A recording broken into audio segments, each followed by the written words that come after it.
Hi friends, welcome to cookhousesamayal. வாங்க இன்னைக்கு south Indian Chettinad pepper chicken masala வீட்லயே செய்யறது எப்படின்னு பார்க்கலாம். அதுக்கு முதல்ல ஒரு கடாய் வச்சிட்டு கடாயில 1 டேபிள்ஸ்பூன் அளவிற்கு கொத்தமல்லி விதைகள், 1/2 டீஸ்பூன் அளவிற்கு சீரகம், 1/2 டீஸ்பூன் அளவிற்கு பெரும் சீரகம்னு சொல்லக்கூடிய சோம்பு, 2 டீஸ்பூன் அளவிலான மிளகு, 2 எண்ணிக்கையிலான சிவப்பு மிளகாய் அனைத்தையும் சேர்த்துட்டு இது மிதமான தீயில ட்ரை ரோஸ்ட் நம்ம பண்ணிக்கலாம். என்னோட சேனல் ஃபர்ஸ்ட் டைம் பார்க்குறதா இருந்தால் சப்ஸ்கிரைப் பண்ணிக்கோங்க, பெல் பட்டன் ப்ரெஸ் பண்ணிக்கோங்க.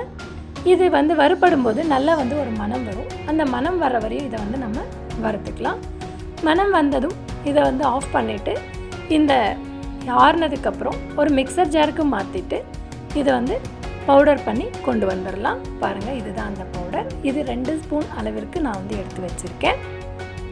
மீண்டும் ஒரு கடாய் வச்சுட்டு கடாய் சூடானதும் கடாயில் 1 டேபிள் ஸ்பூன் அளவிற்கு எண்ணெய் சேர்த்துடலாம். எண்ணெய் சூடானதும் 2 இன்ச் பட்டை, 2 ஏலக்காய், 2 கிராம்பு அனைத்தையும் சேர்த்துட்டு இது கொஞ்சம் பொரியிற வரையும் வெயிட் பண்ணலாம். நல்லா பொரிஞ்சதற்கு பிறகு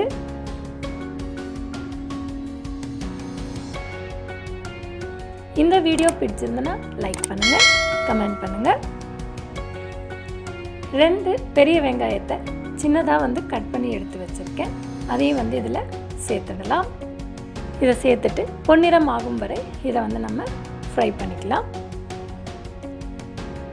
இந்த ஸ்டேஜில் 1 டீஸ்பூன் அளவிற்கு இஞ்சி பூண்டு விழுதை இதில் சேர்த்துடலாம். இஞ்சி பூண்டு விழுதோட பச்சை வாசனை போகும் வரை இதை நம்ம ஃப்ரை பண்ணிடலாம். இதில் 2 நல்ல பழுத்த தக்காளியாக சின்ன சின்னசாக கட் பண்ணி கொண்டு வந்திருக்கேன். அதையும் இதில் சேர்த்துடலாம். இதெல்லாம் சேர்த்துட்டு இது நல்லா ஒரு மேஷ் ஆகிற வரையும் 2லேருந்து 3 நிமிஷம் போல் இதை நம்ம குக் பண்ணிக்கலாம்.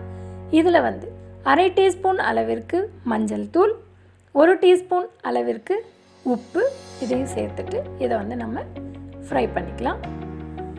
பாருங்கள் ஃப்ரெண்ட்ஸ், இது போல் ஆனதுக்கு பிறகு நான் 1/4 கிலோ சிக்கனை கழுவி சுத்தம் பண்ணி எடுத்து வச்சுருக்கேன். அதை இதில் சேர்த்துடலாம். சேர்த்துட்டு இதையும் நல்லா மிக்ஸ் பண்ணி விட்டுடலாம்.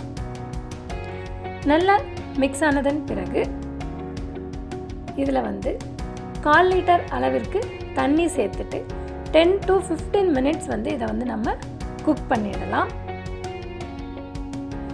நல்லா குக் ஆகிட்டு இருக்கும் பொழுது இது 2 டீஸ்பூன் அளவிற்கு இந்த நம்ம ஃப்ரெஷ்ஷாக அரைச்ச பவுடரை சேர்த்துடலாம். சிக்கனில் பார்த்திங்கன்னா நிறைய நமக்கு விட்டமின்ஸ், மினரல்ஸ் கிடைக்கிது. பிரெயின் ஃபங்க்ஷன் நல்லபடியாக ஆகும். வெயிட் லாஸ் ஆகணுன்றவங்க இதை பயன்படுத்தலாம். நம்மளோட போன் நல்லா ஸ்ட்ரென்த்தாகவும், மசில்ஸ் நல்லா பில்ட் ஆகவும் ஹெல்ப் பண்ணுது. அது மட்டும் இல்லாமல் ஹார்ட்க்கு ரொம்ப நல்லது. இந்த பவுடர் நம்ம போட்ட உடனே இது ஒரு நல்ல ஒரு ப்ரௌன் ரிச்சான ஒரு கலர் நமக்கு கிடைக்கும். பாருங்கள், இது போல் கிடைக்கும். இந்த ஸ்டேஜில் கொஞ்சோண்டு கொத்தமல்லி தலைகளை இதில் சேர்த்துடலாம்.